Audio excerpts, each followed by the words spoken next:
So hello guys, again this is Ashu Tiwari from IIT Tirupati. और last lecture में हमने आपको पीरियोडिक टेबल याद कराने की कोशिश की थी। आई मीन जो भी इंपॉर्टेंट ब्लॉक या ग्रुप हैं उन्हें याद कराने की कोशिश की थी। और अब हम यहाँ पर बात करेंगे पीरियोडिक टेबल के एक बड़े ही इंपॉर्टेंट टॉपिक की बात, दैट इज जेड इफेक्टिव।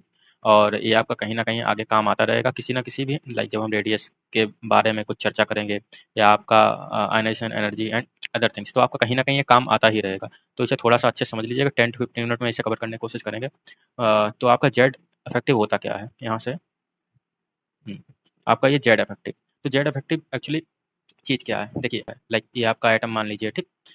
तो यहाँ पर एक न्यूक्लियस होता है, ठीक? प्रोटॉन प्लस न्यूट्रॉन रहते हैं, ये आपको पता ही होगा, ये मैंने यहाँ पर लिखा हुआ n+p, ठीक?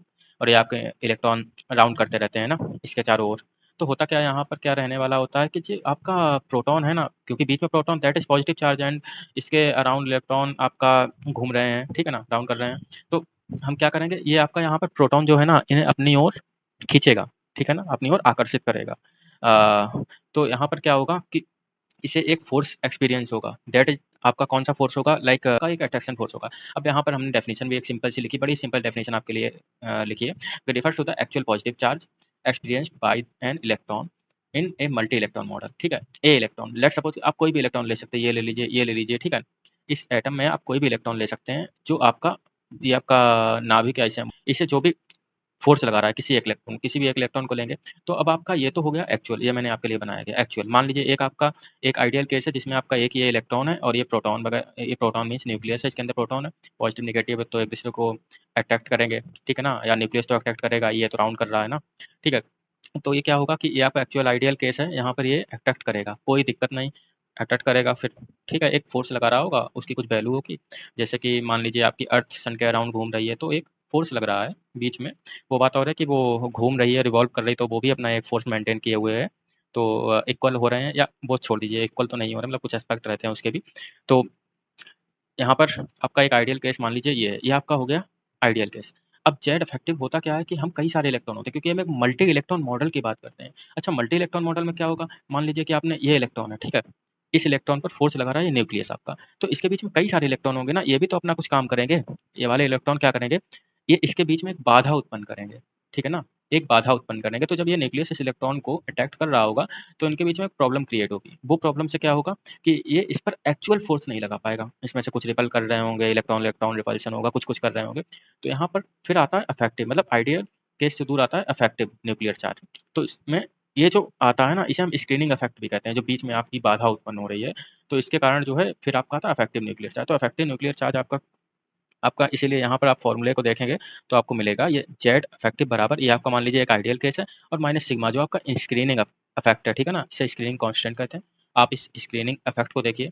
स्क्रीनिंग इफेक्ट क्या है कि effect of inner cell electron, मतलब ये सारे इलेक्ट्रॉन है ना, इनर सेल इलेक्ट्रॉन, मान लीजिए कि एक ये इलेक्ट्रॉन है, इसके अंदर कई सारी सेल्स होती हैं, ठीक है? उनमें इलेक्ट्रॉन घूमते रहते हैं, ठीक है?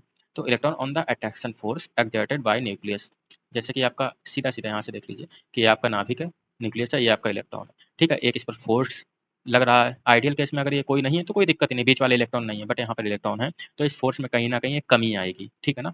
तो वो जो आपका इफेक्ट होता है, देखिए effect of inner cell electron, ये बीच वाले inner cell electron on the attraction force आपका न्यूक्लियस से जो इलेक्ट्रॉन लगा रहा है, एक्सर्टेड बाय न्यूक्लियस, मतलब वही है, gated bye nucleus on the valence electron, that is called your screening effect, ठीक है ना?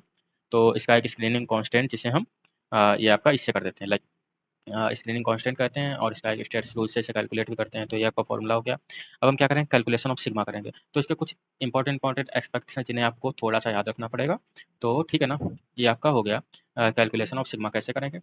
आपका एनएस एंड एनपी इलेक्ट्रॉन के लिए मान लीजिए कि आपके पास है 1s1, वो sorry 1s2, 2s2, 2p, 6, 3s2, 3d something, ठीक है ना?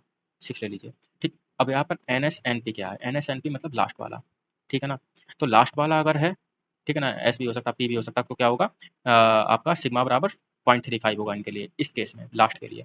फिर आप इसके अंदर क्या आएँगे, ये मतलब हम किसी भी सिचुएशन ले रहे हैं, किसी की भी कंडीशन ले रहे हैं, समझ रहे हैं ना? किसी का भी इलेक्ट्रॉनिक कॉन्फ़िगरेशन ले रहे हैं, किसी भी एलिमेंट का, तो यहाँ पर आपका सिग्मा रहेगा 0.35, ठीक। लेकिन एक आइडियल केस होगा, मान लीजिए आपके पास अगर 1s ही है, तो वहाँ पर सिग्मा 0.35 होगा, ठीक। अभी आपको आगे एग्जांपल देंगे सब क्लियर हो जाएगा। फिर ये आता है n-1 इलेक्ट्रॉन के लिए। अब n-1 क्या हो गया, लास्ट ये है तो ये n हो गया, n-1 आपका ये हो गया, ठीक है। तो n-1 में 2 2 वाला मतलब 3 से 1 कम 2, तो इसमें क्या होगा सिग्मा आपका ये वाला होगा। फॉर दीज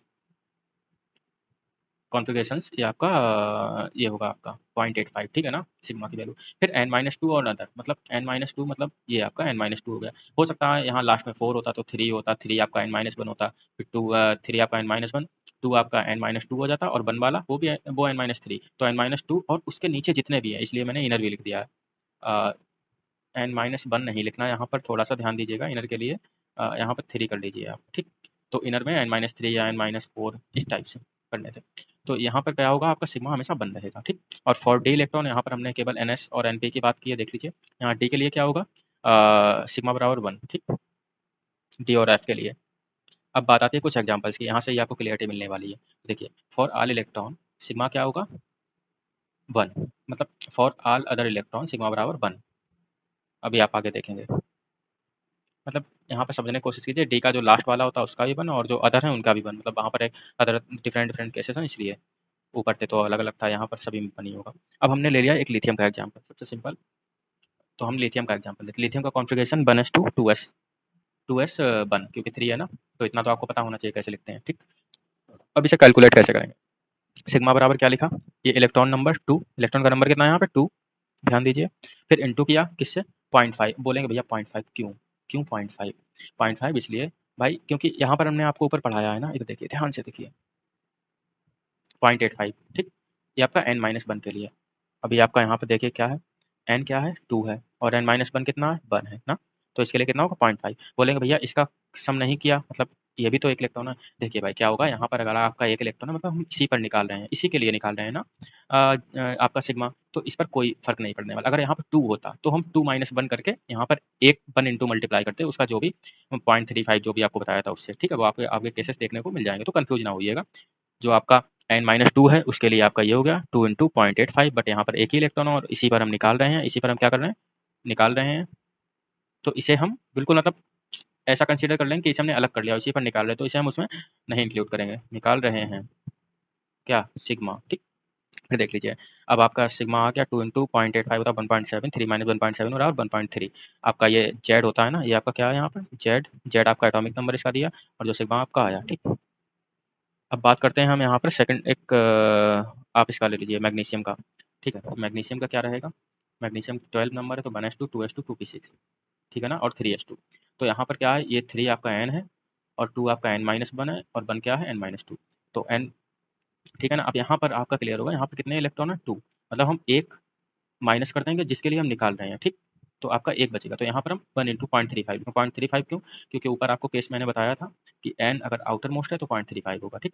फिर यहाँ पर आपको n-2 के लिए कितना होता है 0.85, बट इलेक्ट्रॉन कितने हैं n-2 में 6 + 2 8, तो 8 इंटू 0.85। फिर आपका ये वाला केस आ जाता है 1s1, तो 1s1 मतलब n-2 में पहुँच गए तो इलेक्ट्रॉन 2 ही हैं, और जब हम n-2 या उसके अंदर जाते हैं तो यहाँ पर आपका 1 हो जाता है, तो आपका ये क्लियर हो गया होगा। बाकी अगर आप ये करेंगे तो सिग्मा ये आ जाएगा, माइनस करके ये कर लेंगे, ठीक है ना। फिर ऐसे ही आप देख सकते हैं, ये थोड़ा जल्दी बता देता हूँ आपको। देखिए, तो आपका मान लीजिए ये 30 क्या लिख देंगे 1s2 2s2 2p6 3s2 3p6, ये थोड़ा देख लीजिए इससे ज़्यादा क्लियर हो, 3 10 4s2, इस तरीके से इसका एक इलेक्ट्रॉनिक कॉन्फ़िगरेशन होता है।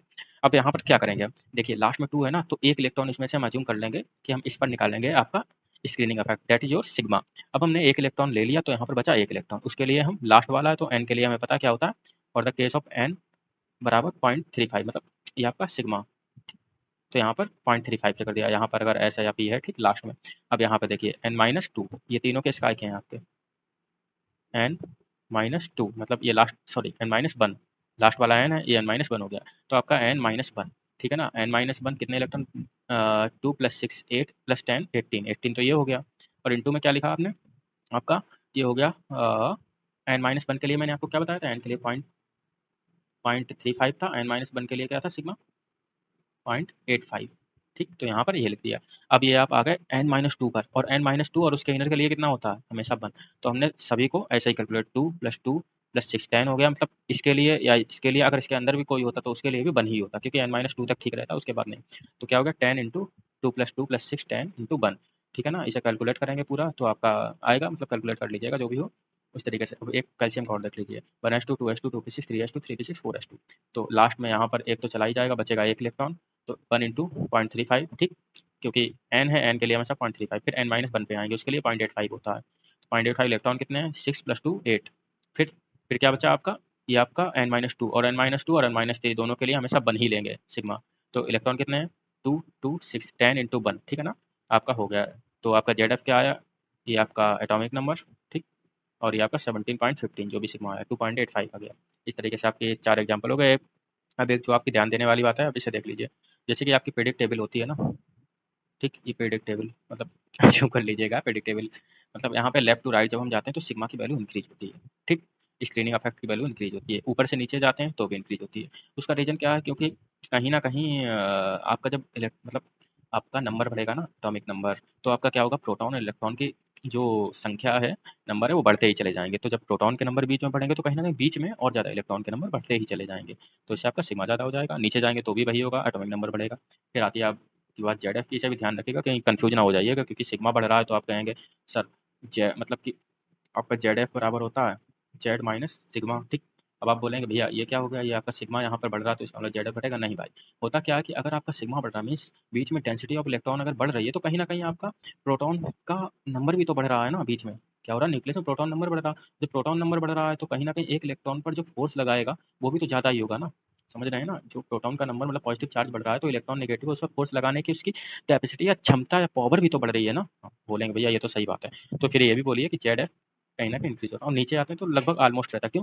क्योंकि कहीं न कहीं आपका जेड भी बढ़ रहा होता है, आई मीन बीच में क्या बोलते हैं उसे, प्रोटॉन का नंबर भी बढ़ रहा होता है, और थोड़ा-थोड़ा स्क्रीनिंग इफेक्ट भी कहीं न कहीं ज़्यादा बढ़ता जाता है साइज़ बढ़ने के साथ-साथ, ठीक? ये कुछ इंपॉर्टेंट पॉइंट है, ये मुझे कहीं से मिले थे, अगर आपको देखना है तो देख लीजिए, बाकी उस तरीके से भी ठीक है। लेफ्ट टू राइट जाएँगे तो जेड-एफ क्या होगा, 0.65 के नंबर से इंक्रीज़ होगा। जेड-एफ इंक्रीज़ होगा आपका 0.15 in the case of D block, this is for S and P block. और from second to third I mean L to M जैसे कि ऊपर से नीचे जाएँगे ना, हेलिना वाला हाइड्रोजन, लिथियम, सोडियम या इस तरीके से, मतलब तो आपका LiMg मतलब ऊपर से नीचे आएँगे। बेरिलियम, मैग्नीशियम, आई थिंक ये आपका गलत लिखा हुआ है, ठीक? तो बेरिलियम, मैग्नीशियम ऊपर से नीचे आएँगे तो ये कहीं न कहीं आपका मतलब इतने नंबर से इंक्रीज़ होगा। ये आपका जेड एफ 0.9 से इंक्रीज होगा। After the third period Z F is constant, ठीक, इतना ध्यान रखिएगा। तो I think this is enough, और आपको अंडरस्टैंडिंग हो गई होगी। यही आप कोशिश कीजिएगा, ये जो तरीका है इससे क्वेश्चन लगाने के जो भी ऊपर लगवाए हैं, और बेस्ट ऑफ लक और थैंक यू। अगर अच्छा लगे तो सीरीज को सेंड कीजिए, शेयर कीजिए। इसमें हमारा लाइक कम टाइम में आपको ज़्यादा समझाने की कोशिश की गई है। बाकी ये तो नॉर्मल था, इसमें कुछ ऐसा एक्सेप्शन वगैरह नहीं ज़्यादा रहता है, तो कुछ तरीके भी नहीं, आगे से कुछ आपको डिफरेंट देखने को मिलेगा, जो आपको शायद अदर जगह नहीं मिलने वाला। और कुछ आपको एट द एंड ऐसी चीज़ें मिलेंगी जिनसे आप खुश हो जाएँगे, और आप भी बोलेंगे हाँ भैया आपने बहुत ही अच्छी चीज़ें बताई, जिससे आपका कहीं न कहीं एग्ज़ाम मीन्स जब आप टेस्ट देंगे ना उस पर्टिकुलर सब्जेक्ट के लिए या पर्टिकुलर हाफ सब्जेक्ट या चैप्टर के लिए, तो आपको कहीं न कहीं अपने आप में इम्प्रूवमेंट देखने को मिलेगा। आई मीन दैट चैप्टर तो कोई बात नहीं, आप याद रख सकते हैं, बट जब आपका पूरा इनऑर्गेनिक का हो रहा है, तो कहीं न कहीं अगर आप कन्फ्यूज़ हो रहे हैं, तो इसका मतलब एग्ज़ाम में तो पक्का ही होने वाले हैं। ठीक है? तो इस तरीके से आप फ़ॉलो कीजिएगा, हम कुछ तरीके बनाएँगे, वो आपको याद रहने वाले हैं। आपसे बात आए, बस बिलीव कीजिएगा अपने आप पर और हम पर, बस। तो अच्छे से, तो थैंक यू सो मच, और मिलते हैं फिर अगले लेक्चर में।